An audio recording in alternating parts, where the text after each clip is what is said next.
ಇಂದೇ ಡೌನ್ಲೋಡ್ ಮಾಡಿ ಮತ್ತು ನಿಮ್ಮ ನೆಚ್ಚಿನ ಶೋಗಳನ್ನ ಆನಂದಿಸಿ. ಬಿಡು ವಿಶ್ವ, ಬಿಡು. ನಾನು ಯಾಕೆ ಈ ತರ ಹಠ ಮಾಡ್ತಿದ್ಯಾ? ಅವಳ ಬಗ್ಗೆ ತಿಳ್ಕೊಂಡು ನೀನ್ ಏನ್ ಮಾಡ್ತೀಯಾ? ನಾನೇ ಅವಳನ್ನ ಮರ್ತಿರ್ಬೇಕಾದ್ರೆ ಅವಳ ಬಗ್ಗೆ ತಿಳ್ಕೊಳ್ಳೋ ಅವಶ್ಯಕತೆ ನಿನಗೇನಿದೆ? ಏನು, ನೀನ್ ಅವಳನ್ನ ಮರ್ತಿದ್ಯಾ? ಸುಳ್ಳು ಹೇಳ್ಬೇಡ ವಿಶ್ವ. ಹೇಳಿ, ಅವಳ ಫೋಟೋ ತೋರ್ಸು ನೋಡೋಣ. ತನು ಪ್ಲೀಸ್. ಆಗಲ್ಲ ಅಲ್ವಾ? ನೋಡು, ಇದ್ರಲ್ಲೇ ಗೊತ್ತಾಗುತ್ತೆ ನೀನ್ ಅವಳನ್ನ ಮರ್ತಿಲ್ಲ ಅಂತ. ತನು ಸುಮ್ನೆ ನನಗೆ ಕೋಪ ಬರ್ಸ್ಬೇಡ. ಮರ್ಯಾದೆಯಿಂದ ಹೇಳ್ತಾ ಇದೀನಿ, ನಡಿ ಇಲ್ಲಿಂದ. ಆಗಲ್ಲ ವಿಶ್ವ, ಇವತ್ತು ಆಗಿದ್ದಾಗ್ಲಿ ನಾನ್ ಮಾತ್ರ ಇಲ್ಲಿಂದ ಬರಲ್ಲ. ತನು ಪ್ಲೀಸ್, ನಾನು ಹೇಳೋ ಮಾತನ್ನ ಸ್ವಲ್ಪ ಕೇಳು. ನನ್ನ ತಡಿಬೇಡ, ಬಿಡು ವಿಶ್ವ. ಸುಮ್ನೆ ಹೋಗೋದಕ್ಕಲ್ಲ ನಾನು ಇಲ್ಲಿವರೆಗೂ ಬಂದಿರೋದು. ಡೀಟೇಲ್ಸ್ ಎಲ್ಲ ಕೇಳಿದ್ದೆಲ್ಲಮ್ಮ, ತಂದಿದ್ದೀನಿ ತಗೋ. ವಿಶ್ವ, ಅವಳ ಹೆಸರು ಏನಿಂದ ಶುರು ಆಗುತ್ತೆ? ಜೆ ಅಂತ ಹೇಳಿದ್ದೆ ಅಲ್ವಾ? ಜೆ ಜೆ ಜಾನುನಾ? ನಂಗೆ ನೆನಪಿಲ್ಲ. ಸುಳ್ಳು ಹೇಳ್ಬೇಡ ವಿಶ್ವ. ನೀನು ಉಸಿರಾಡೋದನ್ನ ಮರಿತೀಯೇನೋ, ಆದರೆ ಅವಳ ಹೆಸರನ್ನ ನೀನು ಮರೆಯೋಕ್ಕೆ ಸಾಧ್ಯನೇ ಇಲ್ಲ. ಅದು ನನಗೆ ಚೆನ್ನಾಗಿ ಗೊತ್ತಿರೋ ವಿಷಯ. ಹೀಗೆ ಹೇಳ್ತೀಯೋ ಇಲ್ವೋ? ಜಾನ್ವಿ. ಜಾನ್ವಿ.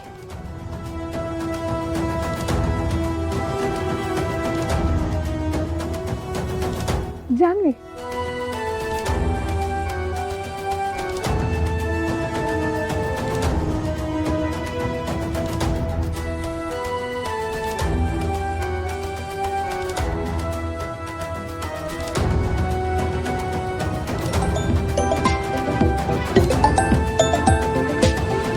ಹಲೋ ಅಣ್ಣ, ನಮಸ್ತೆ. ನಾನು ವಿಶ್ವ ಮಾತಾಡ್ತಿರೋದು. ಹಾ ಹೇಳು ವಿಶ್ವ. ಅಣ್ಣ, ನಿಮ್ ಇನ್ನೊಂದು ಹೆಲ್ಪ್ ಆಗ್ಬೇಕಿತ್ತು. ಅಲ್ಲಿ ನನ್ನ ಮದುವೆ ಆಗೋ ಹುಡುಗಿ ಬಂದಿದ್ದಾಳೆ.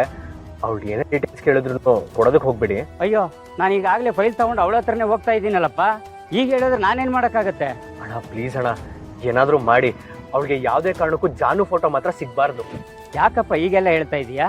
ಅಣ್ಣ, ಅದೊಂದು ದೊಡ್ಡ ಕತೆ. ಅವಳು ಜಾನು ಬಗ್ಗೆ ತಪ್ಪು ತಿಳ್ಕೊಂಡಿದ್ದಾಳೆ.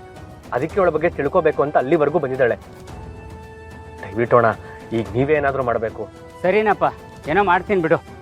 ಥ್ಯಾಂಕ್ ಯು ಅಣ್ಣ, thank you so much.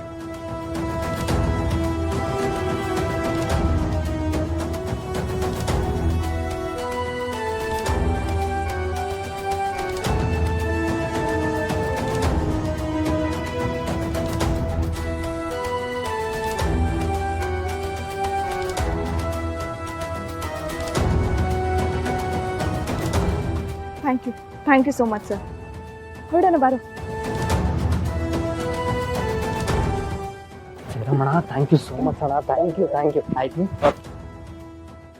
Lakshmi ನಿವಾಸ